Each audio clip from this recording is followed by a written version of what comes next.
Movie artist association మీరు general organising సెక్రటరీయా?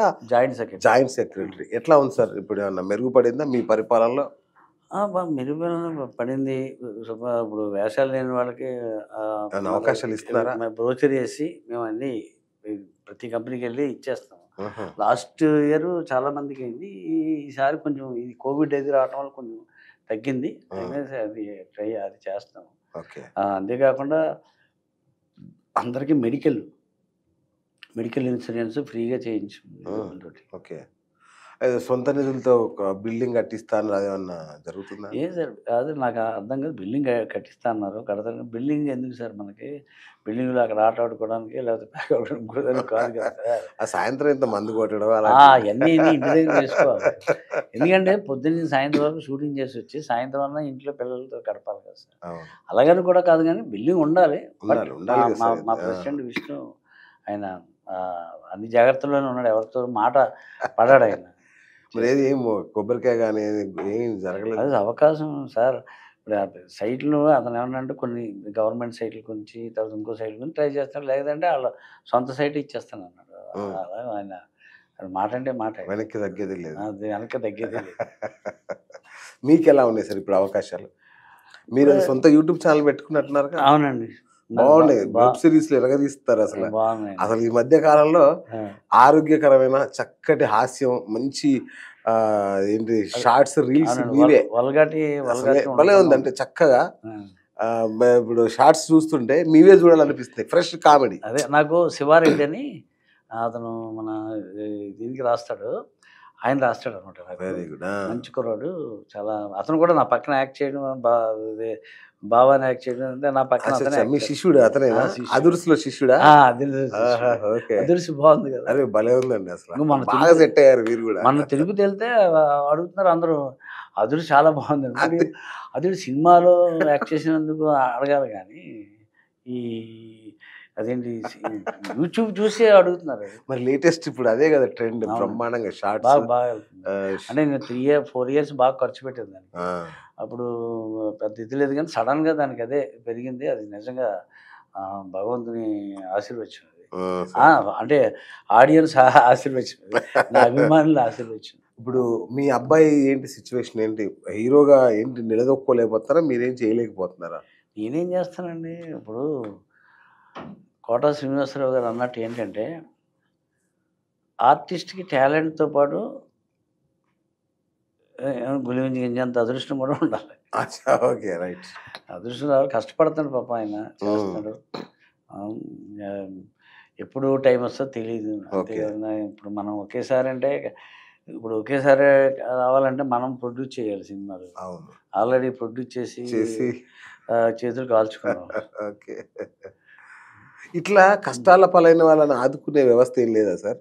అంటే నిర్మాతల్ని అంటే నిండా మునిగిపోయి హుస్సేన్ సార్లు దూకాలని ట్రై చేసే నిర్మాతలు, ఇట్లా నిర్విరామంగా అప్పులు కట్టుకునే నిర్మాతల్ని కాపాడే వ్యవస్థ ఏం లేదా? అదే వ్యవస్థ పెద్ద ఆయన ఉన్నాడే పైన, ఆయనే కరుణించాలి. అంతేగాని వ్యవస్థలు ఏమి ఉండవు. వ్యవస్థలు ఏం దేనికుంటాయి? వ్యవస్థల అవస్థల కోసం ఉంటాయి తప్ప అంతేనా? పరిస్థితులు చక్క పెట్టడానికి ఉండవు. రైట్. అంటే చిన్న సినిమా బతకనీయకుండా చేస్తున్నారు సార్. దీని పరిష్కారం లేదు? దీనికి ఇంకా ఇది లేదు సార్. ఇప్పుడు చిన్న సినిమాలు ఓటీటీ అన్నారు, ఓటీటీలో కూడా చిన్న సినిమాలకి అవకాశం. ఏదో ఒకటి ఇది వచ్చింది కదా ఇది అంటారు. అలా కాదు, ఏం చేయాలంటే హిందీ రేట్స్ పడిపోయినాయి. అసలు శాటిలైట్ ఎందుకు తీసుకోరు? శాటిలైట్లో ఇది ఇప్పుడు కోవిడ్లో కూడా ప్రతి సినిమా వేసిన సినిమాయే ప్రతి వారం వేసారు. అలాగే ఈ చిన్న సినిమాలు తక్కువ రేటు కొనుక్కొని వేయచ్చు కదా, అప్పుడు వీళ్ళు బాగుపడతారు కదా. అటువంటి ఎవరన్నా మహానుభావుడు కలెక్ట్ చేసుకుని అవి చేయాలి సార్. అంటే ఏదో చిన్న సినిమాలు కొంటే పెద్ద సినిమాలు కొననీయం అనేదో ఆ మధ్య వచ్చిందని విన్నాను. నిజమేనా సార్? అది అంతా అక్కడ బాంబే, అదంతా అదొక ప్రపంచం. అది వాడు ఏం చేస్తాడు, అప్పుడు ఇంతకుముందు తెలుగు సినిమా కొనాలంటే ఎగబడి కొనేవారు. అందులో ఫైట్లు ఉంటే ఇంకా ఎక్కువ ఎగబడి కొనేవారు. ఇప్పుడు ఫైట్లు ఉన్నా ఏమీ లేదు, ఇది లేదు. ఇప్పుడు ఫర్ ఎగ్జాంపుల్ 3 కోట్ల సినిమా ఉంటే ఆడ 5 లక్షలు అడుగుతుంది. అంత దారుణంగా అంత నీచంగా ఇది ఉంది అక్కడ. సినిమాలు అంటే అంత నిజం. అంటే ఇది బాంబే మాఫియానా ఇక్కడ మా లోకల్ మాఫియానా? ఏమది ఎవడం అది నేను రీసెర్చ్ అంటే చేయాలి. మీరు నిర్మాత అయ్యారు కాబట్టి ఇక ఆ బాధలు మీకు తెలుస్తుంటాయి. నేను నిర్మాత అయ్యాను కానీ యాక్టర్ కదా ముందు. నిర్మాత మీరు ఇప్పుడు మీరు నిర్మాత అయ్యి యాక్టర్ అవడం వల్ల మీ బాధ కూడా నాకు చెప్పలేకపోతున్నారు. మీరు దాచిపెడుతున్నారు, యాక్టింగ్ తో దాచిపెడుతున్నారు మీరు మీ బాధ. దాచిపెట్టడం అంటే ఇక్కడ ఇప్పుడు బయట చెప్పిన ఉపయోగం ఏమైనా ఉందా? ఏమో, నాకేమైనా సేద తీరుస్తారు, ఎవరన్నా ఒకరు వచ్చి ఆదుకుంటారేమో. నా బిఓ అండ్ డిఏ బొంద సార్. నేను ప్రతి ఫీల్డ్లోనూ చూశాను సార్. ఓకే. ఇప్పుడు మీరు ఒక ఆఫీస్లో జాబ్ చేస్తాను అనుకోండి, మీ ఫ్రెండ్కి ఎవరికైనా ఒక జాబ్ ఖాళీ అయితే అది చెప్పారు అనుకోండి, వాడు మీకు జీవితాంతకాలం గుర్తుపెట్టుకుంటాడు. అవును. ఇండస్ట్రీలో అలా ఉండదు. అయిపోయిన వెంటనే ఇంకంతే, మామూలు ఇంకంతే గుర్తుండం మనం. ఓకే. ఒకవేళ గుర్తుంటే మనం ఆడేమి ఫీల్ అవుతాడు ఏంటో అన్నీ ఉండవు సార్. ఎందుకు వచ్చింది సార్ అలాగని నేను ఎవరి మీద ఆధారపడాను, ఇంకా నేను నా భార్య నా పిల్లలు అంతే, ఎవరు ఇది చేయరు అలాగని చెప్పి మనమేమో ఆడికి అదెందుకు ఇది ఎందుకు అని లోపల అనుకున్నా అది మనసేమో అంగీకరించదు. అది అంతే. అది ఏముంది సార్, నాలాంటి వాళ్ళు మీకు చాలా తక్కువ తగిలి ఉంటారు. చాలా తక్కువ. ఇంత మంచి మనిషి అయితే నాకు అంత తొందరగా దొరకరు. నాకు సంతోషం, అట్లీస్ట్ దొరికారు మీరు. నేను మంచివాడని చెప్పుకోవడానికి కూడా కాదు నేను. లేదు. అది ఏంటంటే విషయం ఏంటంటే సార్, ఇప్పుడు ఒక మనిషికి కొన్ని గుణాలు ఉంటాయి సార్. ఆ గుణాలు వాళ్ళ బ్లడ్లో నుంచి వస్తాయి, తల్లిదండ్రుల దగ్గర నుంచి వస్తాయి సార్. అవి మాసిపోవు. తర్వాత ఇంకొక ఆ మనిషికి కొన్ని ఇష్టాలు ఉంటాయి. ఆ ఇష్టాలు విశ్వబ్రహ్మ మయోబ్రహ్మ కర్మబ్రహ్మల పైనుంచి కిందకి దిగుచ్చుద్దన్నా సరే అది వినడం. కరెక్ట్. అందుకని ఏంటంటే ఇక ఇప్పటి నుంచి మిమ్మల్ని రాజకీయ నేతగా చూడాలా? నేను ఇది కూడా మీరు అర్థం చేసుకోండి. ఇది కూడా ఏంటంటే నాకు ఇవన్నీ నచ్చి నేను ప్రచారానికి వెళ్తాను, ప్రచారం చేస్తాను. ఆ తర్వాత అంతే మళ్ళీ సినిమాలోకి వెళ్ళిపోవడమే. వెళ్ళాడు ఇప్పుడు కూడా సినిమా ప్రతి అదే నా కష్టం. అట్లాగే విక్రమార్కుడు మౌనంగా శవాన్ని భుజాలు వేసుకుని మౌనంగా నడవసాగడమే. ఆ రోజు ఏమైందంటే బేతరుడు కథ చెప్పసాగాడు. ఓకే. నేనేమనుకున్నా అంటే మీరు ఏ ఎమ్మెల్యేనో అమ్మ బాబాయ్ మన మనస్తత్వానికి పడదు. ఇప్పుడు అన్ని ఇంటర్వ్యూ విన్నారు కదా మీరు, నా సెన్సిటివ్నెస్ కి ఇది పనిచేయదు. అది ఎక్కడో మాట అక్కడో మాట, అప్పుడు ఒక మాట ఎప్పుడో ఒక మాట, అవి కుదరవు. ఎందుకు సార్, నేను చెప్పాను కదా, శ్రీశ్రీ గారు చెప్పింది నేను చెప్పింది మనం ఎప్పుడు పోతాం తెలియదు. సరే, పిలిచి పదవి ఇచ్చారు, ఇస్తే 10 మందికి సేవ చేసే అదృష్టం కలిగింది అనుకుంటాను, చేస్తాను. ఓకే, చేస్తారు కదా, న్యాయం చేస్తాను. ఇచ్చి అని మాత్రం వెనక్కి పోరు కదా, ఎందుకు చేస్తారు కదా. ఒకటే సార్, నాకు దగ్గర డబ్బు లేదు సార్, ఇంకో రకంగా ఏదో రకంగా సాయం చేసినప్పుడు అధికారం వచ్చింది అనుకోండి, 10 మందికి సాయం చేయొచ్చు. 10 మందికి సాయం చేసే ఇదే వస్తే చేస్తాను. అంతవరకు ఎందుకు అంటే మీకు పదవి ఇస్తే బాగుండని నా కోరిక. ఆ కోరికతో మాత్రం నేను జాయిన్ అవ్వాలి. రైట్. ఓకే. Okay, right. అంటే పోనీ మీకంటూ ఇంకా జీవితంలో అయ్యో ఇది లేదే అనేది అసంతృప్తి ఉందా ఇంకా? నాకండి అంటే ఇది లేదని అసంతృప్తి అంటే ఏం లేదు సార్. ఇప్పుడు ఒక మనిషికి కావాల్సింది తిండి, బట్ట, అవును, ఉండడానికి ఇల్లు. ఇప్పుడు సినిమాకి కూడా కారు ఉండాలి. ఓకే. కానీ ఇప్పుడు నాకు తెలిసిందంటే ఇవన్నీ మెయింటైన్ చేయడానికి డబ్బులు, లేకపోతే ఏది జరగదు. కానీ మీరు చెప్పే జీవిత సత్యాలు వింటే ఒక్కొక్కరు చచ్చిపోతారు.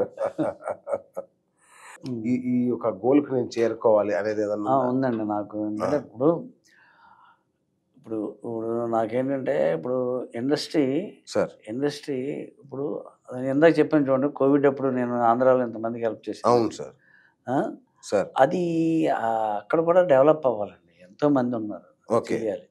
రెండోది అంటే నాకేంటంటే ఎవడో నాకులాగా నాకు గుణపాఠం నేర్చుకుని ఎవడో నాకులాగా చెడిపోకూడదు. ఈ రోజులు ఏంటంటే ప్రతి దానికి డబ్బు అవసరం, లేకపోతే ఆడు అసలు మాట్లాడటం అంతే కదా సార్. అవును. ఒక చిన్న పనుడు కూడా చేయడు. అవును, పనుడు కూడా మన లెక్క చేయడు. కరెక్ట్. కానీ అది సంపాదించాలి, కానీ అది కనీసం ఉండవలసిందన్నా ఉండాలి, కాపాడుకోవాలి. సొంత లాభం కొంత మానుకోవాలి, కానీ అంతా మానుకోవద్దు. మీలాంటి వాళ్ళకి అంతా మానేసుకుంటే ఇలాగే ఉంటుంది. రైట్. ఆ మధ్య కోనసీమలో ఒక స్టూడియో పెడతాను అవును. అన్నారు ఆలోచన చేస్తున్నారా? ఆలోచన చేస్తే కానీ ప్రభుత్వం రావాలి కదా! ఇప్పుడు ఇండస్ట్రీ హైదరాబాద్‌లో ఉంది. ఎన్ని వేల మంది బతుకుతున్నారు. అవును. దీనివల్ల ఎంత రెవెన్యూ వస్తుంది. అవును. అంటే అటు సైడ్ నుంచి కూడా 63% ఆఫ్ రెవెన్యూ వస్తుంది. అవును. ఇక్కడ ఆంధ్ర నుంచి కూడా. ఎందుకంటే ఎక్కువ మంచి అభిమానులు ఎక్కువ అక్కడ. అంతే కదా! పిచ్చి అభిమానులు ఎక్కువ. వీరాభిమానులు. వీరాభిమానులు. సో, 63% వస్తుంది. అటువంటప్పుడు అక్కడున్న ఆర్టిస్ట్ ఇప్పుడు మేమంతా అక్కడి నుంచి వచ్చినోళ్ళం కదా! ఇప్పుడు అక్కడ ఇంకా చాలామంది ఆటిల మీద ఆధారపడి ఉన్నవాళ్ళు ఉన్నారు. కానీ అక్కడి నుంచి ఇక్కడికి వచ్చేస్తే మనకలాగా ధైర్యం చేసి ఆడికి ఇల్లు ఉండాలి, పిల్లలుండాలి, ఫుడ్ ఉండాలి, అన్నీ ఉండాలి, వేషాలు ఉండాలి కదా! అందుకని నేను చిన్న సినిమాలని అక్కడ వనరులు ఉంటాయి. మంచి మంచి ఈ ఫారెస్ట్ ఏరియాలు కానీ, పొలాలు కానీ, లేకపోతే గోదావరి కానీ అన్నీ ఉంటాయి మనకి. అక్కడ కూడా చిన్న సినిమాలు చేస్తే 10 మంది పడితే అది నా యొక్క సూపర్.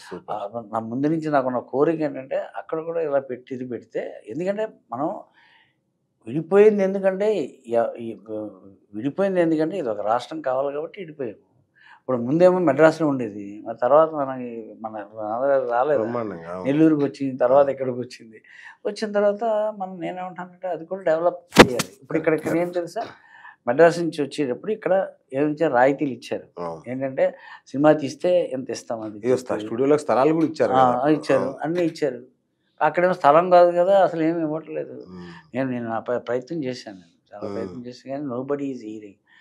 మినిస్టర్‌లకి ఇచ్చాను, అది ఇచ్చాను. ఎందుకంటే 10 మంది కొన్ని వేల మంది బతుకుతారు. స్థిరస్థాయికి ఉండిపోద్ది. అక్కడ ఇది ఉంటుంది.